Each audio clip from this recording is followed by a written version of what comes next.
자, 오늘 여러분 설교 제목 같이 한번 읽겠습니다. 시작. 내 아이를 결코 죽이지 말라. 자, 오늘 말씀은요, 여러분들이 너무도 잘 아는 말씀인데, 어떤 분들이 이제 성경에서 처음으로 읽은 분도 있고, 뭐 이거 읽지 않아도 목사님 제가 다 압니다. 진짜 삼척동자도 다 아는 소위 그 유명한 솔로몬의 재판 이야기입니다. 이 사건은 솔로몬의 재위 40년 동안 일어난 수많은 송사 가운데 이거 하나가 딱 올라와 있어요. 그러니까 여러분, 이미 그 안에서 우리는 이 메시지를 통해서 뭔가 하시는 말씀이 있구나라는 것을 알게 되죠. 자, 우리가 표면적으로는요, 이 갓난 아이의 진짜 어머니를 밝힌 재판으로 우리는 알고 있습니다. 송사의 계호는 한 집의 두 창기가 3일 간격으로 남자아이를 출산했죠. 근데 며칠 지난 후 한 아이가 죽는 일이 일어났습니다. 둘 사이에 도저히 문제가 해결되지 않자 왕 앞에까지 이 문제가 올라온 겁니다. 사건인즉슨 아침에 어머니가 수유를 하려다 보니까 이 아이가 죽어 있는 거예요. 아무리 아이가 어려도 어머니는 자기 아이를 알아보잖아요. 깜짝 놀란 거죠. 그랬더니 추측하기를 옆방의 여인이 분명히 잠결에 그 아이를 눌러서 아이가 죽은 다음에 그 죄책감을 이기지 못해서 몰래 밤중에 와서 내 아이하고 바꿔치기 한 것이다 라고 생각합니다. 자, 요즘 같으면은 유전자 검사 같은 게 있으니까 아주 금방 해결할 터인데, 오늘 성경 보니까 목격자도 없고 어떤 증거가 될 만한 물건도 어떤 것도 없는 거예요. 자, 이때 솔로몬이 어떻게 하죠? 칼을 가져다가 아이를 정확하게 반등분해라, 양쪽에 공평하게 나눠주면 되는 것 아니냐라고 합니다. 그러다 순간 한 여인은 산 아들을 저 여자에게 주시고 아이를 죽이지 마십시오 라고 절규하죠. 이것을 본 솔로몬, 네, 그러나 또 다른 여자는 어떠지요?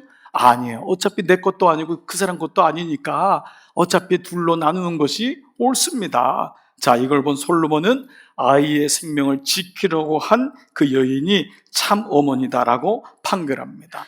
자, 여러분 이미 다 아는 오늘의 본론입니다. 그래서 우리는 이 본문에 대해서 역시 솔로몬은 다르구나, 솔로몬의 지혜, 그리고 역시 진짜 어머니와 가짜 어머니가 나눠지는 걸 보면서 어떤 사람은 피는 물보다 진하다, 솔로몬은 그 어머니의 모성애를 자극해가지고 순간적으로 이렇게 어머니를 밝혀냈으니 어떻게 이런 판결할 수 있을까? 사실은 대부분이 이런 정도의 묵상으로 이 말씀을 우리가 알고 있었습니다. 자, 그런데 모든 말씀은요, 배경과 그 말씀을 쓴 이유가 있잖아요. 우리는 열왕기서의 주제가 뭐라 그랬죠? 우리는 왜 망하게 되었는가? 그러니까 열왕기서는 언제 써졌냐면요, BC 586년에 북이스라엘이 먼저 망하고 남유다가 망했을 때 이 말씀이 써진 겁니다. 그러니까 망해가지고 다 포로로 잡혀가고 두 눈이 뽑히고 자기 자녀들이 죽임을 당할 때에 이 말씀을 읽었던 거예요. 이 말씀이 쓰여졌던 거예요. 그래서 그 주제가 우리는 왜 망하게 되었는가? 그런 가운데 이 열왕기는 왕들의 부패사거든요. 근데 그걸 통해서 하나님은 진짜 왕이 누구신지를 계속 부단히 말씀하는 것이 구속사적으로 말씀을 보는 축이라고 우리는 배우고 말씀을 가지고 있죠. 성령의 감동으로 쓰여진 이 구속사의 말씀 열왕기서에서 우리는 만약에 이것이 솔로몬 한 사람의 지혜를 얘기하는 것이라고 한다면은 사실은요, 이 문장상으로도 갑자기 뜬금없이 이 재판이 튀어나온 겁니다. 아무 관계가 없어요. 이 재판이 갑자기 왜 나오지? 왕들이 이야기인데, 아니 솔로몬의 그 지혜를 칭찬하려고, 여러분 아시는 대로 솔로몬은 가장 타락한 사람입니다. 제가 아는 지금 미국 친구 목사님은 이름이 진짜 솔로몬이었는데요, 솔로몬을 안 다음에 이름을 바꿨어요. 솔로몬이 지혜의 사람이 아니라는 걸 말씀을 통해 알았기 때문이에요. 가장 창피한 이름이, 불쌍한 이름이 솔로몬이었구나라는 것을 알게 되었던 거예요. 왜냐? 성경은 결코 어떤 사람에 대한 이야기가 절대 아닙니다. 우리는 어린 시절에 믿음, 아브라함, 사자굴, 다니엘, 어린 시절에 잊어버리지 않게 하려고 했지만 결코 성경은 아브라함을 드러내고 다니엘을 드러내고 이런 말씀이 아니에요. 여러분, 성경 전체의 일관성이 그 흐르는 주제는 딱 두 가지예요. 하나님은 어떤 분이신가? 성경은 사람에 대한 얘기가 아니에요. 하나님이 어떤 분이신가? 두 번째는 그 하나님이 우리를 어떻게 사랑하시는가? 이것이 성경에서 말씀하는 메시지예요. 그래서 우리도 그러한 눈으로 성경을 봐야지만이 교훈식이나 성찰식으로 보는 이전의 모습에서 나올 수 있다는 거죠. 그래서 우리는 오늘 본문을 대하면서요, 이 질문을 여러분 꼭 하셔야 돼요. 이 질문이요. 다 같이 한번 시작. 이 사건을 왜 기록했을까? 이 사건을 왜 기록했을까? 이거를 보셔야 됩니다.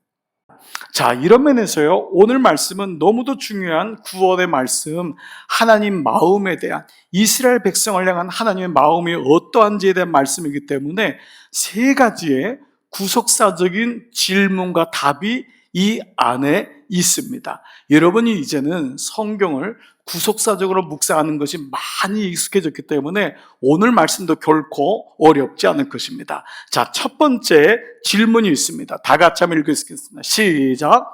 우리가 어떤 존재인지. 이게 모든 구속사를 보는 첫 번째 질문입니다. 내가 어떤 존재인지를 알아야 하나님이 보여요.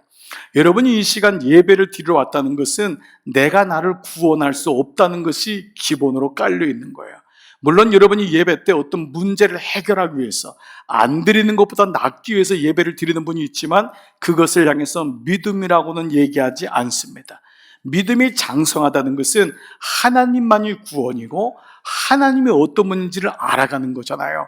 그래서 먼저 기본이 갖춰야 될 건 뭐냐면 내가 어떤 존재인지를 분명히 물어야 돼요. 자, 16절. 그때에 그 두 가지 마음을 가지고 있지만 애굽이 하나님이었던 그때에 창기 두 여자가 왕에게 와서 그 앞에 섰어요. 여러분 보세요. 그냥 두 여자라고 하면 되잖아요. 근데 굳이 왜 이 저자는 창기 두 여자라고 했을까? 창기라는 히브리 단어인 짜나는요, 실제로 몸을 파는 직업적인 여인입니다. 그런데 몸을 파는 창녀라는 그 뜻만 있는 게 아니라 동시에 신명기 23장 17절 보면 이 말씀이 나와요. 이스라엘 여자 중에 창기가 못하도록 못 있도록 하라. 이스라엘의 그 오수룩한 남자 곁에 여자 창기가 가나안에서 직업적으로 온 이방인 창기를 들어오지 못하게 한 거예요. 그래서 짜나라는 말은 몸을 파는 직업적으로 윤리적으로 깨끗하지 못한 이 사람과 더불어서 하나님의 구원을 받을 수 없는 이방인을 가리킬 때 짜나라고 얘기해요. 무슨 말이죠? 바로 이스라엘의 타락이 이와 같다는 것입니다. 이스라엘은 가정이 다 깨졌습니다. 음란하지 않은 사람이 아무도 없어요. 그리고 그들은 하나님의 언약을 받은 사람이지만 하나님을 모르는 이방인같이 살았어요. 그래서 오늘 여러분이 모든 대화 속에 나오는 그 단어 중에 창기라고 하는 단어는 처음부터 오늘 우리가 어떤 존재인지를 말씀하고 있어요. 마음으로는 하나님을 사랑한다고 말하지만은 여전히 현실에서는 애굽을 하나님을 믿고 있는 거예요.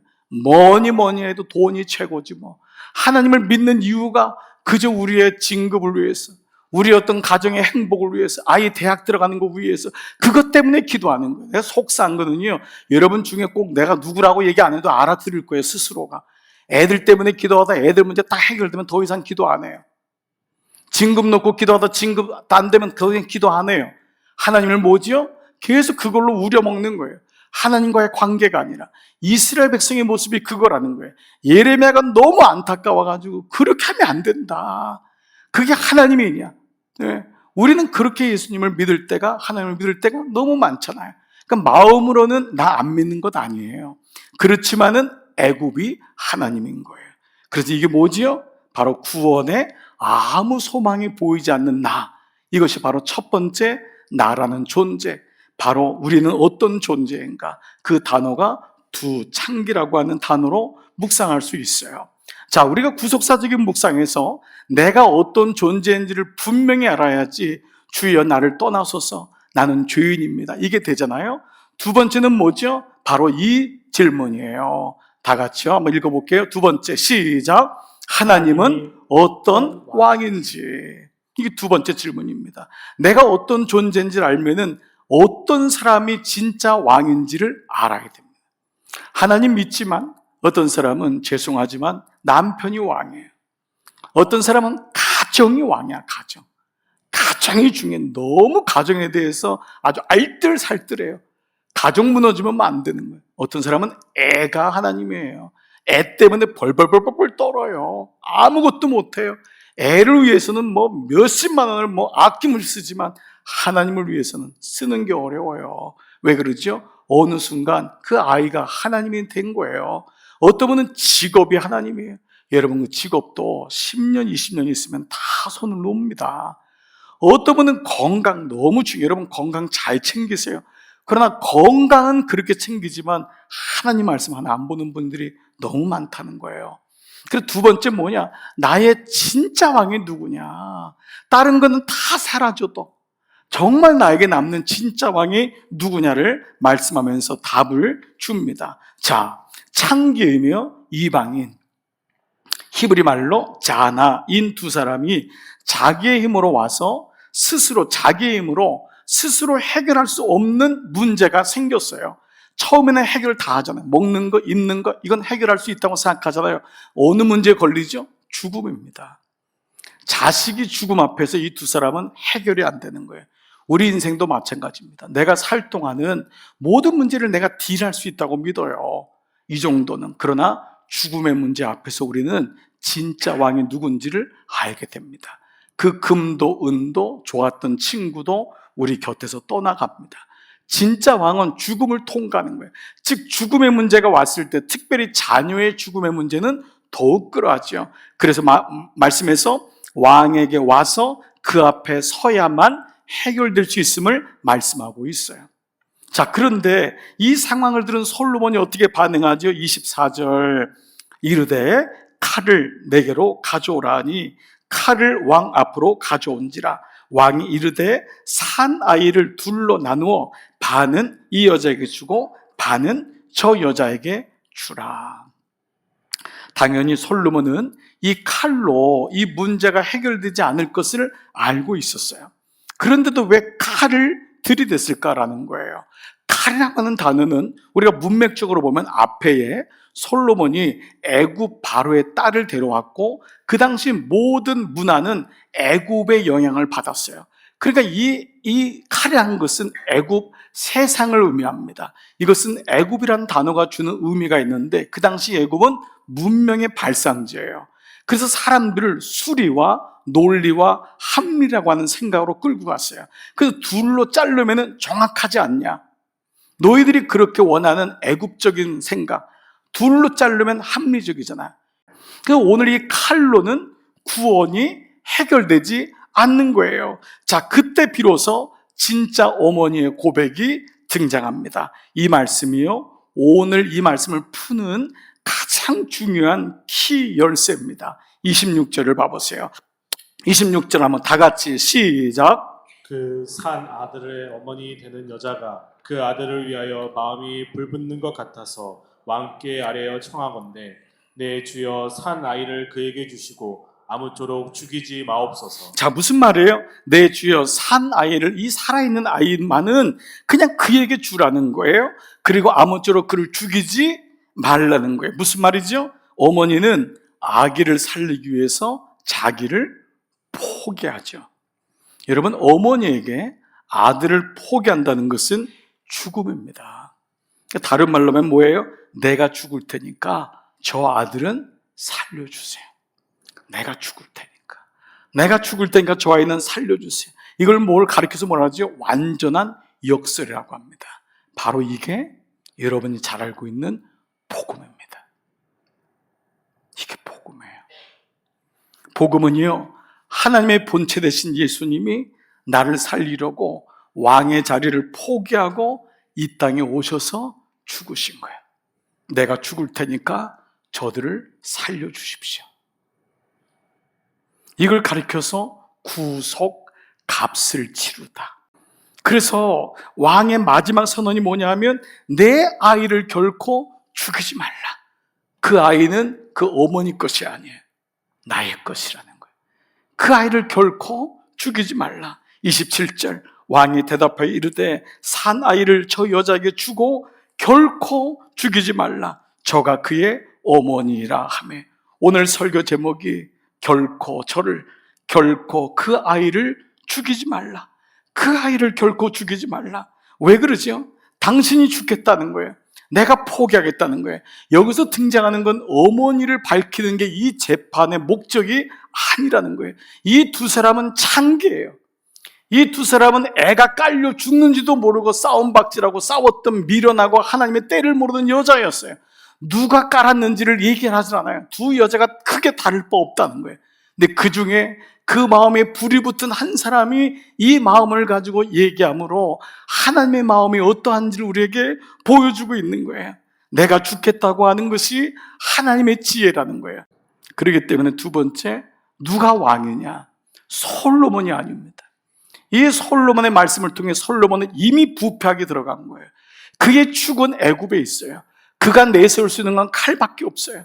그러나 그 가운데 이 여인의 고백을 통해 하나님이 누구신지를 말씀하고 있죠. 세 번째 질문은요, 첫 번째, 내 존재가 누구인지, 두 번째, 진짜 왕이 누구인지를 알았다면은 세 번째는 바로 이겁니다. 다 같이요. 어떻게 구원의 삶을 살아가야 하는가. 이게 우리의 사명이잖아요. 내가 어떤 존재이고 하나님이 어떤 분인지를 알았다면 내가 이 땅에서 어떻게 살아가야 되는지가 구원의 삶일 것입니다. 사명이에요. 자, 이 죽음을 택한 어머니의 반응, 자기를 포기하고 아이를 포기한 죽음을 선택한 어머니의 반응을 봐보세요. 26절입니다. 시작. 그 산 아들의 어머니 되는 여자가 그 아들을 위하여 마음이 불붙는 것 같아서 왕께 아뢰어 청하건대 내 주여 산 아이를 그에게 주시고 아무쪼록 죽이지 마옵소서. 자, 다시 한번 봐보시면 앞에 뭐가 포인트가 됐죠? 그 아들을 위하여 마음이 불붙는 것 같아서. 이 말씀을 통해서 우리가 보는 것은 뭐예요? 우리를 향한 하나님의 마음인 거예요. 죽도록 내버려 둘 수 없다고 하는. 이미 한 아이는 죽었어요. 그러나 이스라엘 백성의 씨를 하나님은 포기할 수가 없는 거예요. 이스라엘 백성의 부모 세대가 저렇게 타락해도 하나님은 이스라엘을 통해서 온 인류를 구원하시고자 하는 모판으로 삼아야 되는데 그 씨까지 죽을 수가 없는 거예요. 그래서 남은 아이 하나라도 살리고자 하시는 그것이 포로기를 통해 하나님은 그들을 깨우치세요. 그리고 그들을 다시 하나님으로 돌아오게 하세요. 근데 그 가운데 이 마음은 뭐냐 하면 하나님의 마음인 거예요. 그 아들을 위하여 마음이 불붙는 것 같아서. 이것이 예수님이 우리를 향한 마음이에요. 내가 잘 믿는 것 같지만 아니에요. 하나님이 나를 포기할 수 없는 거예요. 나를 붙잡아 주시는 그 사랑 때문에, 그분의 그 마음 때문에. 이것이 바로 오늘 솔로몬의 재판을 통한 어미의 고백을 통해서 마음에 불붙는 것 같아서 참을 수가 없는 거예요. 나를 주고서라도. 이 말씀이 포로 생활 동안에 이루어져요. 그때 세워진 것이 이스라엘 마을마다 세워진 시나고고 회당입니다. 이스라엘은 성전이 하나밖에 없어요. 예루살렘밖에 없는 거예요. 바벨론 강가에서 수금을 걸어놓고 날마다 우는 거예요. 내가 예루살렘에서 찬양할 때, 예루살렘을 갈 때 너무 행복했었지. 그게 시편의 말씀들이에요. 그런데 바벨론에 갔더니 예루살렘으로는 몇 달을 가도 못 가는 거예요. 근데 금방 돌아갈 줄 알았더니 70년이라는 세월 동안 그들은 마을마다 성전의 모양인 회당을 세워요. 교회를 세워요. 회당이 세워진 게 그때 세워지는 거예요. 거기서 예배를 드리고 거기서 자녀들을 양육해요. 이것이 이스라엘에게 말씀으로 돌아오는 아주 중요한 원동력이 돼요. 그리고 무엇보다 그곳에서 예루살렘에서 제사장이 올 수가 없잖아요. 거기 무슨 신학교가 있어요. 그때 말씀을 가진 평신도 서기관들을 세워요. 이게 말씀으로 양육하는 사람이에요. 영적 아비들을 세우는 거예요. 목사들을 말씀을 전하는 게 아니에요. 그 영적 아비 어미가 평신도 서기관이 돼서 그 회당에서 말씀을 나누고 전하면서 양육을 하는 일들이 일어나게 돼요. 그리고 무엇보다 하나님과 모국어를 잃어버리는 자녀들을 위해 가정 예배가 만들어져요. 하나님의 놀라운 은혜를 보십시오. 흩는 게 아픔이었고 포로로 잡혀가는 게 고통스러웠지만 그곳에서 하나님은 가정 예배를 수축하기 시작해요. 그리고 무엇보다도 헬라어 구약 히브리로 된 구약 성경을 헬라어를 읽게 되는 자녀들에게 번역하기 위해서 구약 히브리어가 헬라어, 바벨론어 이후의 언어로 번역되는 70인역이 만들어지는 기초가 돼요. 바로 말씀 운동이 일어나요. 불붙는 마음으로 인해서. 이것이 우리가 이 땅에서의 구원의 삶인 거예요. 내가 어떤 존재인지, 그리고 하나님이 어떤 왕인지를 아는 사람은 기필코 삶의 말씀이 들어옵니다. 오늘 말씀을 마무리하겠습니다. 오늘 이 재판의 마지막 구절은 이렇게 끝나요. 28절. 온 이스라엘이 왕이 심리하여 판결함을 듣고, 솔로몬이 어떻게 이 문제를 판결함을 들었지만 저는 두 번째 나오는 그때 왕을 두려워했다. 이 왕은 하나님이라는 묵상을 지울 수가 없어요. 그들은 솔로몬의 심리를 봤지만은 그들이 두려워한 것은 하나님이었어요. 사실 이방 사람들도 처음에는 솔로몬을 통해서 하나님의 지혜를 봤어요. 나중에 솔로몬은 그게 직권 줄 알다가 망합니다. 왕을 두려워했던 거예요. 진짜 하나님을 두려워했던 거예요. 근데 그 다음에 주어가 명백하게 나와요. 이는 하나님의 지혜가 그 속에 있어서 판결함을 보았더라. 이 오순이 아주 미묘하지만요, 그 안에 하나님의 지혜가 있는 거하고 하나님의 지혜가 그 안에 있는 것은 완전히 달라요. 주어가 결정이 된 거예요. 그러므로 오늘 결론의 말씀은 솔로몬의 지혜가 아닙니다. 하나님의 지혜인 것입니다. 그 하나님의 지혜가 십자가에 못 박힌 예수 그리스도라는 것입니다. 사실 이 지혜는 하나님 그분 자체입니다. 여호와를 경외하는 것이 지혜의 근본이라고. 사람들은 하나님 믿으면 지혜가 생긴다고 하지만 못 알아들으니까 잠언서 10장 10절에서 하나님이 뭐라고 하냐? 나 지혜로 말미암아. 내가 지혜다. 하나님을 믿으니까 지혜가 생기는 것이 아니라 내가 지혜라는 거예요. 내가 십자가다. 내가 십자가의 은혜다. 하나님의 능력이요 하나님의 십자가라는 것입니다. 그래서 이 나 지혜로 말미암아 내 날이 많아지고 내 생명애가 더할 것이다. 성령의 감동으로 쓰여진 이 열왕기서는 오늘 재판을 통하여 바로 하나님의 구원의 말씀과 십자가 사랑의 그림자를 보여주고 있습니다. 그래서 한 명도 뺏기지 않으리라. 내 아들을 뺏기지 않으리라. 내 아들을 절대로 뺏기지 않으리라. 내 아들을 죽이지 말라 라고 하는 메시지가 오늘 이 말씀으로 마무리가 됩니다. 예수님께서 주신 말씀이 있습니다. 요한복음 10장 28절. 내가 그들에게 영생을 주노니 영원히 멸망하지 아니할 것이요 또 그들을 내 손에서 빼앗을 자가 없느니라. 이것이 바로 예수님의 마음입니다. 이번 한 주 이 말씀을 잘 한번 묵상해 보십시오. 그리고 열왕기서의 말씀을 이미 구속사적으로 알고 있는 여러분, 십자가의 은혜를 이 말씀을 통해 깊이 깨닫고 나누시는 여러분 모두 되시기를 주의 이름으로 축복합니다. 아멘.